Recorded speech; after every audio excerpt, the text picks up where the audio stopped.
N'en déplaise à Jacques Brel qui chantait son plat pays, on trouve entre le nord de la France et la Belgique un peu de relief. C'est d'ailleurs à la frontière entre les deux États que s'étendent les monts des Flandres.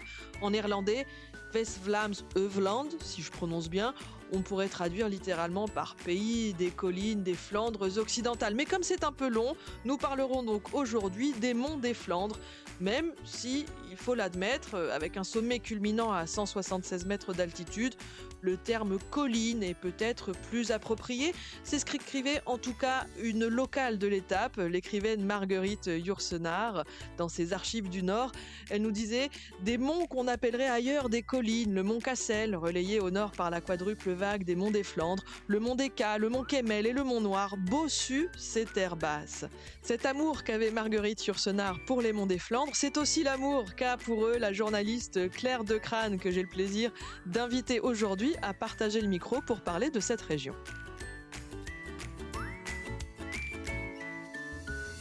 À deux pas de chez vous, une émission présentée par Émilie Mendoza. Un podcast ici en région.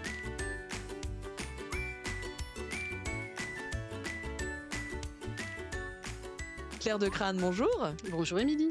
Les monts des Flandres, c'est une région que vous aimez, il me semble. Oui, c'est une région que j'adore parce que j'ai la chance d'y vivre.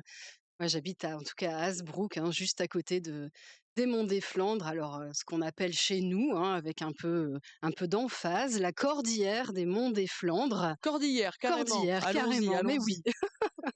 Nous vivons dans un plat pays, donc pour nous, chaque petite hauteur a son importance. Voilà. Alors, si on doit les situer sur une carte de géographie pour que tout le monde s'y retrouve, où est-ce qu'on les place, ces fameux monts ? Alors effectivement, comme vous le disiez très bien, avec Marguerite Yourcenar, c'est comme une vague, c'est une chaîne de collines effectivement qui culmine à moins de 200 mètres, de Watt en France à La Houppe en Wallonie-Picarde.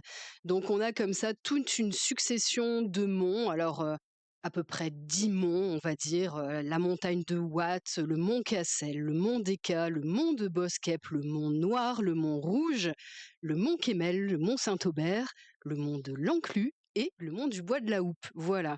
Je tiens à préciser que vous nous avez récité tout ça par cœur, c'est assez impressionnant. On voit que vous maîtrisez votre sujet. Est-ce qu'on sait comment s'est formé ce relief Oui, alors évidemment, on sait comment s'est formé ce relief. Il faut remonter très très loin. Il faut remonter à ce qu'on appelle l'ère cénozoïque. On revient dans les temps extrêmement anciens. On est à 66 millions d'années en arrière jusqu'à 2,6 millions d'années en arrière. Et il faut s'imaginer qu'au-dessus de nous, il y avait énormément d'eau. En tout cas, au-dessus de moi qui y habite. Voilà, il y avait énormément d'eau et la mer recouvrait la région. Et en fait, durant des millions d'années, les régressions marines ont déposé des couches de sable et d'argile sur une épaisseur estimée à 250 mètres, donnant naissance à un grès ferrugineux. Et entre-temps, quand la mer s'est retirée, ces monts ont résisté à l'érosion et ils émergent comme ça, comme des reliefs un peu isolés dans le paysage. Et parfois, quand on se balade sur les monts, donc au Mont Noir par exemple, effectivement, on voit ce sable encore qui ressurgit de la terre et qui raconte cette histoire ancienne. On parle d'histoire. Aujourd'hui, c'est une zone frontalière. Est-ce que ça l'a toujours été ? Est-ce que ça se sent aujourd'hui, le fait qu'on est à cheval entre deux pays ? Alors ça se sentait beaucoup plus avant la disparition des frontières. Aujourd'hui, effectivement, tout le monde passe librement, etc. Mais il faut imaginer, effectivement, je vais reprendre l'exemple du Mont Noir, parce que la chaîne des monts est coupée par la frontière entre France et Belgique. Donc il y a un exemple très étonnant, effectivement, au Mont Noir, parce qu'on a toute la partie française qui est restée très naturelle. On va y revenir, mais il y a même un parc départemental qui porte le nom de Marguerite Yourcenar, donc une zone de nature qui a été très protégée. Et puis dès qu'on passe la frontière, on arrive dans le versant belge, et là pour le coup on se retrouve dans une rue qui a gardé énormément de commerce, énormément de vie, de mouvements, de tabac, de coffee shop, etc. Et donc on a deux ambiances complètement différentes pour le même mont. Et effectivement, avant la disparition des frontières, il faut imaginer ces lieux comme étant des lieux de vie, où il y avait beaucoup de commerce, parce que voilà, on venait faire du commerce en France et on venait faire du commerce en Belgique. D'un côté, on achetait de l'alcool, de l'autre côté, on achetait du tabac. Il y avait des douaniers, des postes de douane, des fraudeurs, dont il reste encore quelques marqueurs. D'ailleurs, Danny Boone en a fait un film un petit peu plus loin de chez nous, à un autre endroit de la frontière. dans l'Avesnois. Ça a été un film qui a connu un succès populaire comme Bienvenue chez les Ch'tis, et on voit bien cette zone un peu de no man's land, et on assiste aux derniers jours avant la fermeture des frontières, et c'est très très drôle. Donc oui, parfois on sent ces zones tampons, hein, séparées par la frontière. Est-ce qu'on peut parler de zones stratégiques à certains moments de l'histoire pour ces monts des Flandres? Oui, puisqu'il y a, comme dans beaucoup d'endroits dans les Hauts-de-France, ces monts ont connu la guerre aussi. Donc, par exemple, au mont Kemmel, il y a encore beaucoup de traces de la Première Guerre mondiale. Il y a un ossuaire à découvrir avec plus de 5000 corps. Voilà, ça a été aussi des lieux d'affrontement. Donc oui, il y a des marqueurs de l'histoire très forts. Le mont Decca, c'est une autre histoire. C'est une histoire plus religieuse, puisque sur le mont Decca, on a encore une très belle abbaye, hein, l'abbaye Sainte-Marie du mont Decca, qui va d'ailleurs fêter ses 200 ans l'année prochaine. Donc là, c'est encore une fois un lieu à découvrir, un lieu à respecter, parce qu'il y a encore une communauté de moines qui y résident, hein, une dizaine de moines qui y sont présents. Donc oui, évidemment, ces monts font partie de l'histoire et ont une histoire vive encore sur leurs flancs.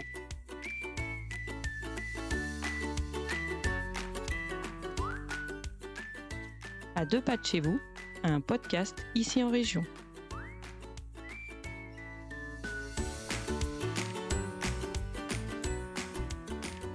Continuons avec vous, Claire de Crâne, notre balade dans les monts des Flandres, et pourquoi pas direction le mont Cassel, qui est le mont le plus haut, 176 mètres d'altitude. Mais il n'y a pas que ça qui le distingue des autres, c'est qu'on y trouve aussi l'un des villages préférés des Français. Qu'est-ce qui lui vaut ce titre? Qu'est-ce qui mérite le détour sur le mont Cassel? Ah, Cassel a un charme fou.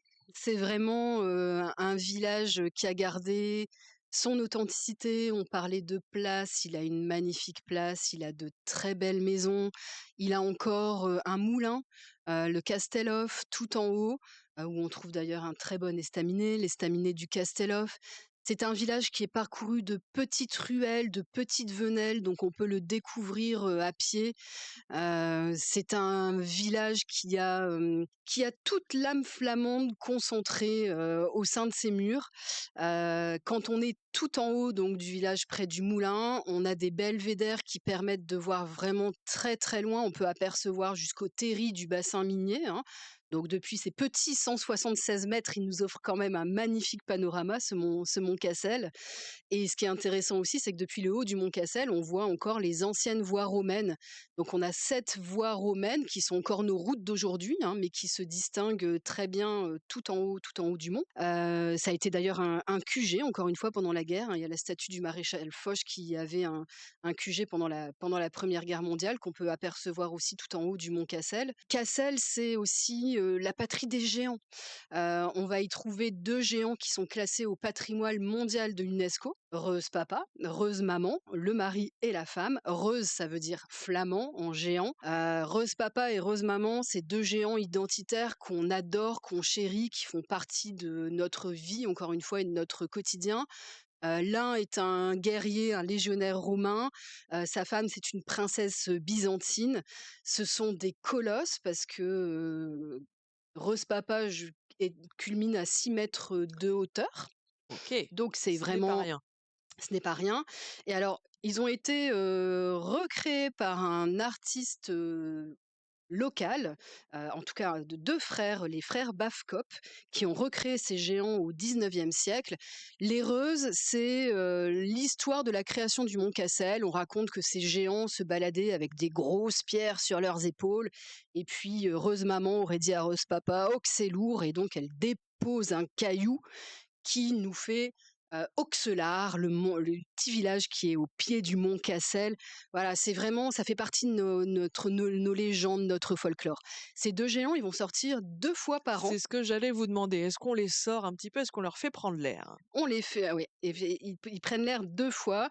Il y a le réveil des géants et puis il y a la rentrée des géants. Donc l'hiver, on les réveille. Et alors pourquoi 2 carnavals? Parce qu'une année, il faisait tellement froid que le carnaval a été reporté, et finalement, on a gardé cette habitude de faire de carnaval à Cassel. Donc voilà, les géants sortent 2 fois avec, évidemment, toute leur cohorte de fanfares et de personnages, masqués. On chante le Reuselinde, les Cassellois pleurent quand le géant repart et À ce et point-là? et disparaît. Ouais, ouais, c'est vraiment une ferveur populaire, extraordinaire à découvrir. Quand ils se réveillent, moi j'ai fait le réveil de Cassel l'hiver, c'est 5 heures du matin, hein, voilà, il faut être là et on réveille le village à coups de grosses caisses de tambours, et cetera. Et on est déguisé comme dans les carnavals, qu'on connaît à Dunkerque et dans les autres villes du Nord? Tout à fait. Alors, costumes, bigarrés, chamarrés, les hommes, en femmes, les fameux kletsch, hein, c'est ce qu'on appelle le kletsch. Donc, plutôt, grosse fourrure, perruque, un maximum, de badges et cetera. Le kletsch ne se lave pas d'une année à Qu'est-ce l'autre, que hein. c'est que le kletsch? Vous employez ce mot-là, je suis obligée de demander. Le kletsch, c'est le fameux manteau de carnaval. Donc souvent, vieux manteau de fourrure. Moi, j'ai un vieux manteau d'une arrière-grand-tante, noir, c'est mon kletsch, voilà, qui peut subir, tous les assauts Divers et possibles et variés, de variés la bière à la pluie, pendant en passant par d'autres choses. exactement. Puis il y a le zotch, c'est le bisou de carnaval, hein, qu'on se fait, qu'on se connaisse ou qu'on ne se connaisse pas, le berguenard, le parapluie carnaval, voilà. Bon, et donc les géants, par contre, une fois qu'ils sont sortis, on les rentre. Alors, les géants qui sortent aujourd'hui, ce sont des copies des originaux qui se trouvent dans le musée départemental de Cassel. Et je finirai la découverte de Cassel par cet endroit qui est absolument magique, musée départemental de Flandre de Cassel, donc qui est vraiment le lieu où on va découvrir l'art flamand sous toutes ses formes, de magnifiques tableaux, magnifiques expositions. Et donc les géants Rose Papa et Rose Maman, ils sont présents et on les cache, ils sont cachés par un rideau quand le carnaval est terminé. Et donc on ne peut les voir que quand c'est période de carnaval. Et donc ça aussi, ça ajoute un petit peu de magie dans la légende. C'est l'hôtel de la Noble Cour à Cassel, qui est un bâtiment flamand extraordinaire. Voilà, un lieu que je vous invite vraiment à découvrir. Pour en savoir plus sur l'histoire des Flandres et pour découvrir ce village qui fait partie des préférés des Français, direction donc le mont Cassel. Si je continue avec ma petite liste, on a déjà parlé tout à l'heure du mont des Cas avec son abbaye cistercienne. Si je ne me trompe, on y fait même du fromage. Et puis si on pousse un petit peu, alors là j'ai peur de mal prononcer, le mont de Boskep. Boskep, pas mal. Non, Je c'est ça. suis pas loin? Non, non, très bien, bravo. Et on va arriver à pire après, hein. Donc Vous ne l'avez pas encore prononcé, mais il arrive, ça commence par un G. Donc, Le fromage, avec, l'abbaye, du Mont des Cats et si on glisse vers le mont de Boskep, là, on commence à parler bière, si je ne me trompe. Oui, le mont de Boskep. Alors bière, on en parle dans toutes les Flandres, mais effectivement à Boskep, bah, il y a d'ailleurs une auberge très connue du chef Florent Laden, hein, qui est un top chef, qui a son auberge, l'auberge du Vermont là-bas, très très belle adresse. Et effectivement, c'est un endroit où il y a beaucoup de houblonnières. Le houblon, c'est une culture typique des Flandres. Même chose qui avait été concurrencée dans les années 50, 60 par d'autres houblons produits de manière plus intensive dans d'autres pays de France. Et puis, on est revenu à la culture du houblon, ces dernières années. Et donc c'est vrai que c'est magnifique parce que il faut imaginer des cathédrales de verdure, hein. Ça pousse sur des mâts, le houblon. Ça a une croissance, extrêmement rapide et donc quand ça pousse, ça forme ces fameux cônes verts, ces petits cônes verts qui vont être ensuite, récoltés, cueillis et ce qu'on recueille à l'intérieur de ces petits cônes, c'est ce qu'on appelle la lupuline. C'est très jaune quand on écrase les cônes dans les mains et c'est ça qui va donner, l'amertume de la bière. Voilà, ça aide à dormir aussi, paraît-il. Nos grands-mères mettaient ça dans les oreillers chez nous pour pour bien dormir. Voilà, donc il y a un grand retour de la culture du houblon, beaucoup de brasseries artisanales aussi dans ce secteur-là, dans notre territoire flamand, qui font revivre la tradition de la bière et bientôt une cité d'ailleurs de la bière, un petit peu comme la cité du vin à Bordeaux, qui arrive à Bailleul pour, promouvoir ce patrimoine culinaire, des Hauts-de-France. Dont on aime se régaler, avec modération, bien évidemment. D'autres choses à voir sur ce mont de Boskep? Ah, beaucoup de balades, beaucoup de balades. Faut prendre le temps vraiment de se balader. On a un réseau qui est formidable qui s'appelle le réseau Rando.neu qui nous vient de la Belgique. Système de cartes reliées par des points, ce qui permet non pas de faire un circuit, une boucle ou autre, mais de se dire j'ai envie de me balader pendant 1 heure, 2 heures ou 30 minutes et de tel point à tel point, je peux découvrir le territoire à ma façon. Réseau Rando.neu, ça existe pour le vélo, ça existe à pied. Il y a des cartes qui sont en vente dans les offices de tourisme et ça, c'est vraiment génial pour découvrir le territoire.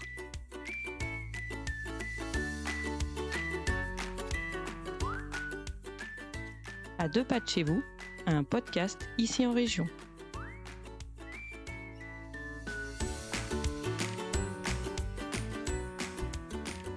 Continuons donc notre randonnée virtuelle auditive avec ce podcast à 2 pas de chez vous qui nous emmène dans les monts des Flandres. Nous étions au mont de Boskoop.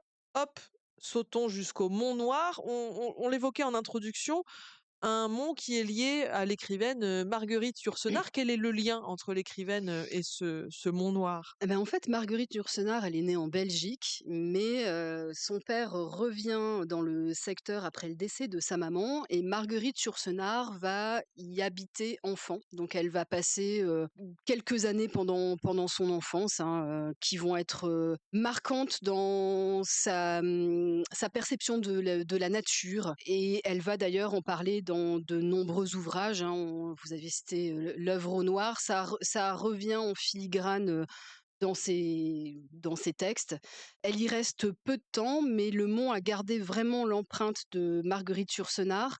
La maison, le château, parce qu'elle habitait un château, a été détruit. Il reste aujourd'hui la maison du gardien, qui a été transformée en villa départementale et qui accueille des écrivains du monde entier en résidence. Donc on retrouve là aussi le lien. Donc c'est un site départemental.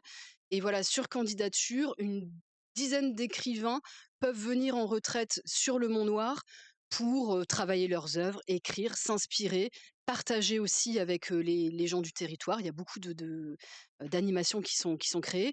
Le Mont Noir, donc une réserve naturelle aussi au niveau départemental. Ça veut dire qu'on peut s'y promener, qu'on découvre des arbres magnifiques, centenaires. C'est un lieu qui est absolument sublime au printemps parce qu'il y a des tapis de jacinthe bleue qui recouvrent le mont, donc c'est absolument sublime. Et Marguerite Yourcenar va y revenir justement sur le tard, quand le site va être classé. Et c'était l'un de ses vœux les plus chers. Marguerite Yourcenar, c'était une féministe, mais aussi quelqu'un qui était très tourné vers l'écologie et qui voulait que ce lieu soit protégé et qu'on puisse transmettre la mémoire de ce lieu aux générations futures. Et voilà, c'est chose faite et c'est un très bel endroit à découvrir. Très bel endroit à découvrir, qu'on peut découvrir aussi de haut. Alors je mets des guillemets, de haut, mais on peut grimper dans un télésiège qui relie le Mont Noir et le Mont Rouge. Comment ça se passe? On peut le faire dans les deux sens, ce trajet entre les deux monts? Ouais, exactement. Ah, que j'aime cet endroit qui est complètement atypique et qui fait rire beaucoup, mais il faut vraiment Bah, le. disons qu'il faut pas y aller pour faire du ski. Voilà, quand on parle C'est ça. télésiège, on pense ski. Là, c'est pas trop le cas. Mais en fait, c'est vrai qu'après la guerre, en fait, comme c'était quand même des lieux de frontières, ces endroits, il y a eu un tourisme de mémoire qui s'est mis en place et puis un tourisme tout court aussi. Et donc, cet endroit où il y a un télésiège, ça s'appelle le Cordoba. On est au Mont-Rouge, au Rodeberg. Et donc, il y a un café avec des propriétaires qui ont eu l'idée un peu maligne de relier donc les 2 monts avec ce téléphérique. Donc, on est juste encore une fois à même pas 100 mètres de hauteur, mais c'est assez folklorique. Donc, on monte, on met la petite chaîne et puis on Ah, est c'est tout. une petite chaîne. C'est On une n'est petite pas. chaîne. Oui, faut C'est pas se pencher trop. c'est une petite chaîne. On traverse une route et puis on arrive très vite sur les flancs du mont. Et ce qui est aussi intéressant là-bas, c'est que depuis une trentaine d'années, des précurseurs ont planté des vignes, du vin blanc, justement parce qu'on est quand même sur des coteaux. Il y a un chardonnay qui pousse très bien, et donc on surplombe les vignes. Et donc effectivement, on arrive à l'autre mont, on fait demi-tour et on revient. La petite balade dure, allez, 10 petites minutes, mais ça fait son petit effet. Vraiment, c'est très amusant. Si on n'a pas envie de grimper, C'est pas mal. Voilà, on peut On peut avoir un grimper aperçu. modestement et puis faire un petit tour de téléphérique comme ça et puis s'arrêter aussi, voilà, là-bas, il y a plein d'auberges, plein d'estaminets donc faites un petit tour de téléphérique, on boit une petite bière, un petit café, une petite gaufre flamande, voilà, on se régale, quoi. Ça y est, vous m'avez séduite, c'est bon. Je pars tout de suite explorer les monts de Flandre. On pourrait en évoquer bien d'autres, hein, le mont Kemmel par exemple, qui vaut peut-être aussi qu'on s'y arrête. Oui, on en a parlé rapidement. Donc, mon Kemmel chargé d'histoire aussi, hein, marqué par les souvenirs de la Première Guerre mondiale, des panoramas impressionnants. Il est d'ailleurs aussi inscrit à un ossuaire national du mont Kemmel qui rassemble les corps de 5294 soldats français tombés pendant la Première Guerre mondiale. On est juste à côté d'Ypres, là où il y a eu une grande bataille, la bataille d'Ypres en avril 1918. Et donc le mont conserve aussi cette histoire. Donc voilà, avec les monts des Flandres, on est vraiment entre nature, gastronomie. On a parlé d'abbaye. On n'en a pas parlé, mais il y a un jardin que je vous recommande qui est labellisé Jardin remarquable. C'est le jardin du Mont des Récollets à Cassel. Voilà, un petit peu plus loin que le sommet du Mont Cassel, mais on est encore à Cassel. Et c'est le jardin de Manu de Quillac. Manu de Quillac qui a participé au renouveau des estaminets dans les années 80 et qui a créé un jardin qui est comme une peinture flamande. C'est-à-dire qu'on va y trouver énormément de buis, de clairs-obscurs, ce qu'il appelle des chambres de verdure. Il y a une dizaine de chambres. Il y a une chambre des berlingots justement avec des buis taillés et puis allez-y encore une fois au printemps puisque c'est le paradis des bulbes, les jonquilles, etc. Ce qui fait toute l'essence même des fleurs des Pays-Bas. Vous les retrouvez chez Manu de Quillac, c'est une splendeur. Combien de temps vous nous conseillez de consacrer à cette exploration des monts des Flandres? Ah bah il faut déjà y passer un petit week-end, il faut dormir là-bas, il faut vraiment se promener. Après évidemment il y a de quoi faire pendant une semaine, hein, je le disais. C'est un lieu d'expérience, c'est un lieu où on va pas ressortir complètement ébahi. On parle du téléphérique, on n'est pas voilà, on n'est pas très très haut, etc. Mais c'est un lieu d'authenticité, de convivialité où on rencontre des gens qui sont, et c'est pas un mythe, chaleureux, très bons hébergements, très bons restaurants. Et voilà, en famille, c'est absolument génial. Venez au printemps, mais venez aussi l'automne. Il y a plein de choses à faire. Merci beaucoup Claire de Crâne de nous avoir accompagnés dans cette exploration des monts des Flandres. Monts des Flandres qu'on retrouve parmi d'autres lieux à découvrir dans le nord de la France, dans le livre que vous publiez aux éditions Ici en Région, Sites remarquables et insolites du Nord-Pas-de-Calais. À très bientôt Claire. À bientôt. C'était À deux pas de chez vous, présenté par Émilie Mendoza. Retrouvez tous nos livres, articles, podcasts et vidéos sur notre site internet icienregion.fr.